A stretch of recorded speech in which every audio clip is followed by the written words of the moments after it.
ახლა ვნახოთ, აქვს თუ არა საქართველოს ეკლესიას შინაგანი გამბედაობა.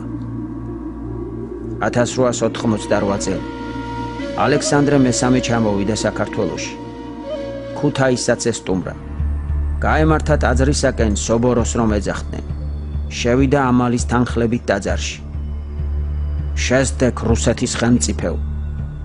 გაისმა გაბრიელ ეპისკოპოსის ხმა, რომელიც იმ დროს პარაკლისი ხდიდა. ირგვლივ გაოცება. ეს ქვეყანა უძვირფასესი მარგალიტია შენს გვირგვინში. და როგორც ასეთი სხვა ყურადღებისა და სხვა ზრუნვის ღირსია. სხვა მოპყრობას მოითხოვს. ვიდრე იმას, რომელსაც ადგილი აქვს.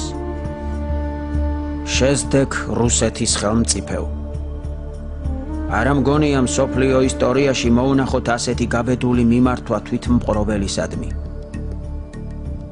ამ სამ სიტყვაში მოცემულია მთელი საქართველო. და ბედნიერი ადამიანი, რომლის მიზანი არის მარადიული ბედნიერება, რომელსაც უნდა მიაღწიოს მარადიულ ნეტარებას, უფალთა თანასუფებას.